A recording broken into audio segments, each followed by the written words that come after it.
Welcome from Indianapolis. I am Derwin Smiley. I am on location at the Marion County Sheriff's Office inside the Marion County Jail. I am glad you are with me, and the show starts right now.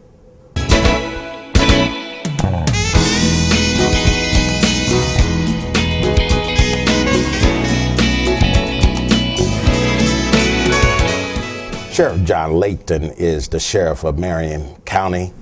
Sheriff, welcome to the show. Very good to be with you today. Yes, sir. As we know, everybody is on edge now. We cannot start an interview with the sheriff and not talk about Officer Perry Wren. Right. Can you tell me, how is the morale? How do you keep morale up? It's very tough. It's very tough to keep morale up under these circumstances. It's such a helpless feeling for the comrades that gather around, because we all feel like at one point or another in our career that we're Superman, Superwoman. Nothing's going to bother us. I can remember when I was on the patrol, such as Perry, and I didn't worry about it. My parents would say, "Be careful tonight. Don't worry about me. I'm okay, Mom. I'm all right, Dad." No. It gets to the point where you have sometimes a false sense of bravado that you can get through anything. But then in a flash of an eye, in the pull of a trigger, we find out just how vulnerable we can be. And those around you, your comrades, the people on the beat with you, it tears at their heart because they work with you day and night, and they see the blood flow, and it doesn't bring down morale. It kills morale completely for a period of time. But police officers, IMPD officers, deputy sheriffs, they're very resilient because we took an oath to do a certain job for the people of Marion County. And even though we face such conflict, such hatred, such, bullets, we're still going to continue to do that no matter what. No matter what the pay is, no matter what the attitude of people can be sometimes, we're still going to continue to do the job, because police officers, although they may not come into the academy as professionals, when they leave, they're all pro. They're there for a job. They'll get through the tough times. And in the long run, it makes them even stronger when they have to go through periods of time like this. We could find other ways much better to become stronger, but it does. There is always a sunrise, and we get to that point. Tell me about, I want to try to get into the mind of your mind and the sheriff's, a person in your level, when that call, you hear that over the airways, officer down. Yeah. What goes through your mind right then and there? Well, immediately there's a sinking in the pit of your stomach that immediately you're thinking, God, I hope he's okay. I hope she's okay. Hope there's no, and you immediately get on the phone. You start, and of course that page has gone out, or that radio report has gone out, and everybody gets on their phone, because it's a tearing of all of police officers, anyone with a badge, within the immediate vicinity. So in this case, I'm talking at least central Indiana. Everyone is worried that we might lose one of our own. And so, that night that I got the call, I paced for a little while, looking at the pager, reading the pages coming out, making phone calls, trying to find out anything at all. Even though Officer Perry Wren did not work for the sheriff's office, we're all in this together. And the color of the uniform, the design of the badge means nothing in cases like this. It's the fact that we're all in it together, and we're all a brother and sisterhood when something like this happens. So I'm pacing in my living room, and about 10:15, I said, I can't do this anymore. I got in my car, put on my badge, strapped on a gun, and I went out there myself, because not that I could have done a lot, and obviously nothing for Officer Wren, but we're still a brotherhood, a sisterhood who we come together. And so I'm on East 38th Street, near Forest Manor. I see 2 IMPD cars going this way. I see a sheriff car going that way. I see a conservation department car. You know, they all come together. And I think that helps with the healing. There's absolutely no doubt when all of these color uniforms come together as one family in a case like this to make sure that the IMPD officers who work with Perry Wren were able to go to the hospital to spend time around the family, around the mayor, around others who needed to be at the hospital right then, and we took over for them. The sheriff's office had 25 deputies out there that night, taking over for them in the Baker sector to allow them to go do what we knew they had to do in here to get through that night. It's tough. It's very tough to do, but they're out there today, and they're IMPD's out there today doing the job that they know. You listen to the radio, you may not hear it in their voice. You hear them doing their job, even though that down deep inside you know what they're feeling. Even though they're out there, they're doing their job. I know we have to go to break, but I want you to let this marinate or sit on your mind for a little bit. What type of character, what type of individual do you have to be where you run to danger? You don't have to be, you look at firefighters, sheriffs, you look at IMPD, you look at soldiers, the military. Yes. My father retired from the military, 38 years in the Air Force. My hat's off to him. There has to be something special about these individuals who go into this profession, who run to danger. He is Sheriff Layton. Stay with us. Columbine. Virginia Tech. Tucson. Aurora. Fort Hood. Oak Creek.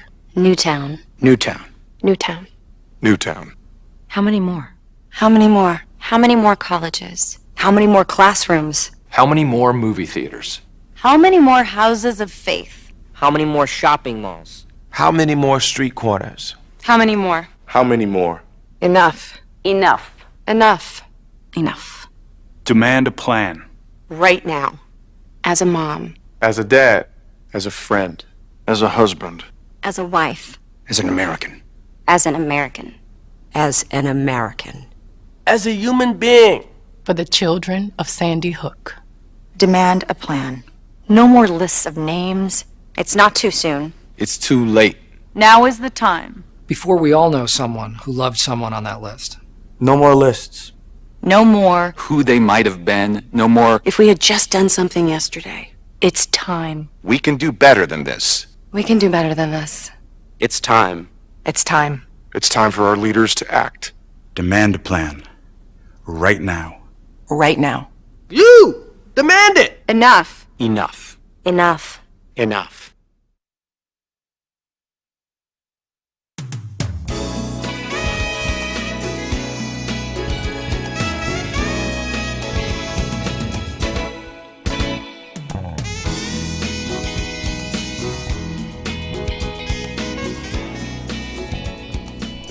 Thank you for staying with us. We will now continue our conversation with Sheriff Layton. Sheriff, as we went to break, I told you my father retired from the Air Force after 38 years, and that's the closest thing I can think about when it comes to this military. Well, we're hiring here. Okay. I remember when I was in college, and it was Desert Storm 1. Yes. And they were sending people over, and I was just frantic. I'm calling home saying, is my father going over to the war and everything? But my father was the one calling everybody up at Grissom Air Force Base and telling the wives and the parents that so-and-so has to ship out. Yeah. And the fear that came over the family, knowing that they're going into danger. And I say that to say this, there has to be something special, something unique, something extraordinary about these individuals who pick up this profession to be police officers when they know they will be facing danger and ultimately might give their life for this I think profession. soldiers and police officers in some ways are very much the same frame of mind, the same heart. We have a police academy, and when any police agency would advertise that they're going to be hiring, they'll get as many. I know IMPD would get about 2,000. The sheriff's office, maybe 1,000 people will apply for those positions. And through physical agility and background checks and through psychological examinations, very strict psychological examinations, and polygraphs and other things, we get down to about 40 people. IMPD would get down to about 40 people. Did you say 40 out of 2,000? About 40 people out of 2,000. Sheriff's office, about 25. We're real close to the same, this last class. But even after they got into the academy, 25 soon-to-be deputies went to the academy. Only 21 will graduate. We'll lose 3 more during the academy. They can't take it. They're not cut out for this work. That's how you get these people, because by the time they go through that academy, very grueling academy, both with Marion County Sheriff's Office, IMPD, and other police agencies throughout the state, very grueling academies to where it takes the person with the right stuff. Person has to be dedicated to his fellow man to get through those academies. He or she has to want to serve mankind to get through those academies. That's why you see them running in instead of running away. When the chips are down, they will run in. Now, as far as people worrying, my parents used to worry, like I said earlier, very much so.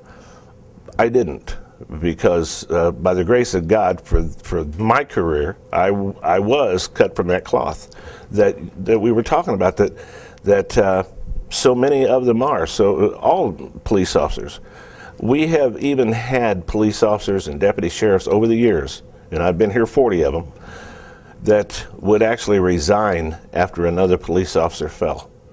They would be so touched by that. They would be, for whatever reason, their families, pressure from their families after a comrade, someone close to them, was killed in the line of duty, that they would end up resigning or retiring and saying, I've had enough. And, that's okay. That's okay, because we certainly don't want anyone out there on the streets that, for whatever reason, under duress, couldn't handle the situation. You have to be able to work through just about anything that comes before you. Anything. And in 40 years, I've seen a lot. And I have the good Lord with me, but, it still takes some of me to get through some of the things I've seen. So what do you say to your officers to keep right after this, the next day? Well, they still got to come in. You still have to do your job. We do. So what do you say as the chief? We pray a lot. We do. Chaplain Wally, our senior chaplain, is there to help out, as well as Sherry Prophet, one of our senior chaplains. We gather around the deputies. We go out to our 911 dispatchers. We talk to them and make sure that they're feeling okay. And if not, we understand that, and we give them the time off. You got to understand our dispatchers. Lord, they take care of these guys out on the street. And when something like this happened, 1 or 2 of those dispatchers were involved in sending that officer to that location where this happened. You can imagine how they would feel inside. So it's a police family. It's not just the uniforms.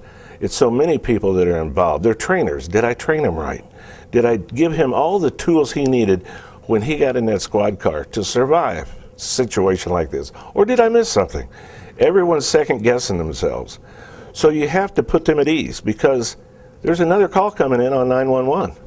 There's another recruit coming through the academy. These people have to be able to be resilient, bounce back the best they can, but maybe just maybe learn a lesson from it. If in fact there was some, but most of all, forgive themselves, because they really didn't do anything wrong. It's usually a perfect storm that comes together when something like this happens.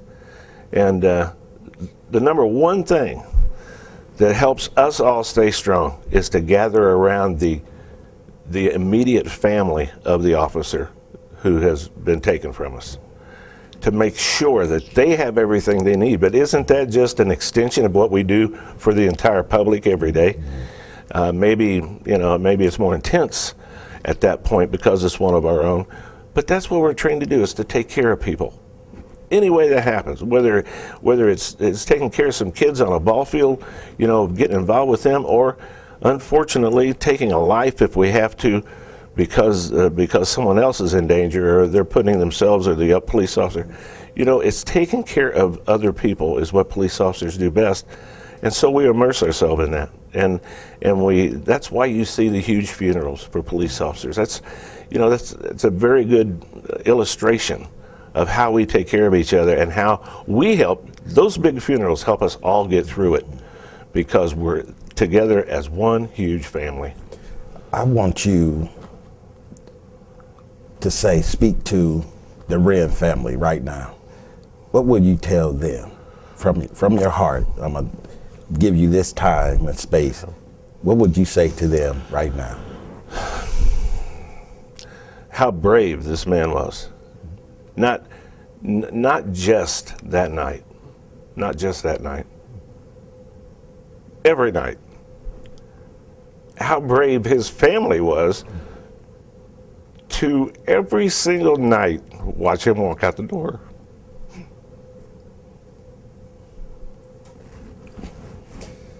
He is Sheriff Layton. Stay with us. Let me tell you who to blame. Blame the boy lying at your feet, his body oozing life through the hole in his stomach where the bullet tore him apart. Blame him for challenging you, for not looking away and for not backing down when you pulled out the gun. Blame your mother for bringing you into this world when she was but a kid herself and for dragging you up, not bringing you up. Blame society for not giving you hope. Blame your father for not being there, the man who looked after himself instead of looking after you.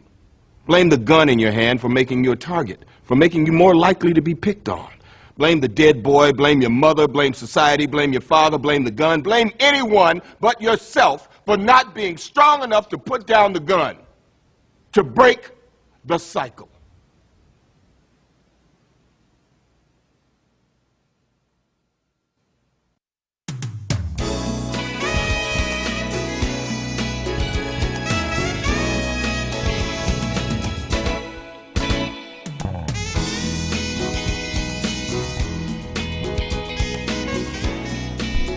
Thank you for staying with us. As you can see, this is a very in-depth interview, and these are real emotions coming from Sheriff Layton. And my heart goes out to you, to the Wren family, to IMPD, the Sheriff Office, the cadets, and everybody. And I just want you to know from the bottom of my heart, I appreciate everything that you all do every day. I appreciate every that. day going out there. Appreciate that very much. And I want to spend some time to talk about this piece behind me. Yes, The Dove piece, and just tell me about it. Let me say this: every sheriff in Indiana is tasked by the state, by lawmakers, to destroy all the guns seized in their particular county. I could take you down in our basement here right now and show you probably 1,500 guns that have been seized by these brave officers off the street, taken in for different reasons, taken out of cars, taken out from under the seats of cars, taken off robbery suspects, homicide suspects, used as evidence in trials, and then they come over here. Now, again, I'm going to say the officers of this fine county and city took these guns off of the wrong people, the people who had them in bad situations. And so since every sheriff in Indiana is tasked with destroying these guns, there's no law saying how we destroy these guns. Up until recently, we take them to what we call a smelter and melt them down, and melt down all the iron and steel.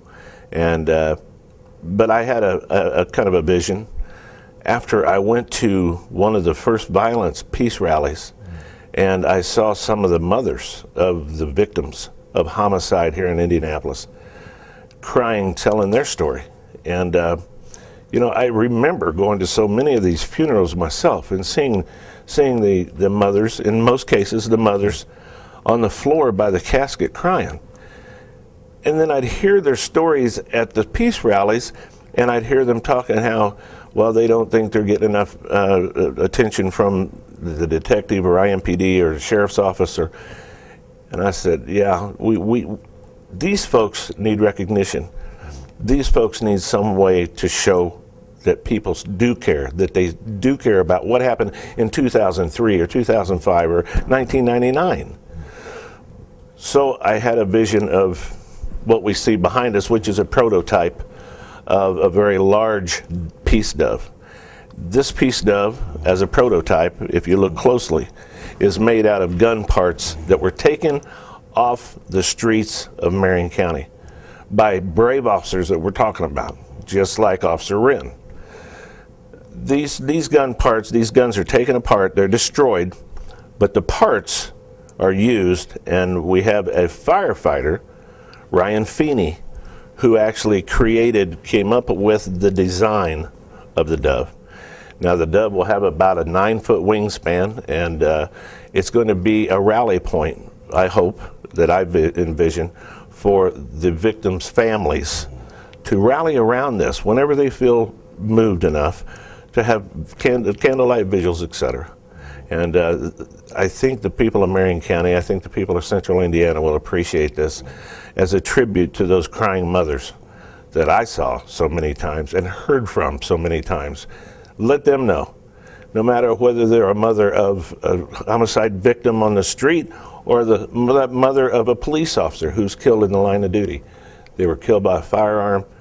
This peace dove is made out of some of those firearms that were used in these crimes. And to see them torn apart and made a peace dove out of, I think it sends a message. And I'm glad to be able to do that as the sheriff of the county. I know we have like 2 minutes to go, but we have to come up with the solution. I know everybody is crying for more officers on the street, but I think you have to destroy the system. Somebody is bringing these guns into the community, and for this individual to have an assault rifle and use it against the Officer Wren is just mind-boggling. And this isn't an individual who is a soldier or anything, police officer. This is an assault rifle being used on the streets. How can we destroy it and stop the guns from coming into our community? Well, the law states that people can buy these guns. Until that law is ever changed, you can go to about any gun store and buy one of these. Then they're turned into 99 times out of 100 to an illegal weapon by making them fully automatic, which makes a very, very dangerous weapon, usually in the hands of someone who has no clue what power they have in their hands. They like to think that it makes them a man to pull a trigger. Doesn't make you a man to pull a trigger. I've been on this office, I've carried a weapon for 40 years. Thank the good Lord, I've never had to pull the trigger. I would have at any time if I had to. I've drawn it several times, ready to pull. I've never had to pull the trigger in vain. And for these people to carry assault weapons, which you and I both know you don't rabbit hunt with one of these, okay? So, and I'm all for sports. I'm a sportsman. I'm a small game hunter myself. I grew up that way. So I believe in many of the gun laws that are on the books. I believe in being able to keep a gun, if that be your choice. Assault weapons, I see no point in those. But it's not just weapons getting in here illegally through straw purchasers or people selling them after being stolen in a burglary out of the back of their car. But it's also the drugs and the gangs that go along with those guns. Because it is the individuals pulling the trigger that's killing people, in my opinion. You can kill a person with a 12-gauge shotgun, which you rabbit hunt with, pretty quick as well. So it's the people behind the trigger. And what are we going to do to get into their minds? Number one, in my opinion, my humble opinion, the good Lord needs to be part of this from the very beginning of any talks whatsoever. Because if you don't bring him into it, you're never going to get anywhere. But secondly, we have, at this jail alone, we have 82 different programs to where these young men and women come in here. We offer them programs so when they leave here, they have a little substance. They have something to hang on to. They have some training. It seems to be helping to some degree, but let's pour the money in that as well. IMPD is short of officers. The sheriff's office, we're 56 deputies short today. And that costs money and overtime to make sure let's make sure the streets are manned properly. But also, let's give the officers the tools to be able to go out in the community and be proactive instead of just reactive, because we don't have enough police to cover just the runs that come out. We have to have enough police to not only cover the runs, but do some proactive work in the neighborhoods. They have to have the tools to do those. It's people at the helm, people who have their hand on the purse strings, that need to let go and put that money in the right spots, in the right places in this county, and the difference can be made. There's absolutely no doubt in my mind. So it comes down to the leadership. He is Sheriff John Layton. Sheriff, I just want to thank you for taking time out of your busy schedule to come and pour out your heart and soul to me and to the Wren family. I just want to thank you and commend you for 40-some years being in this force. I thank you for staying with us. And remember, my sole purpose is to inspire the greatness in you. I'll see you next time.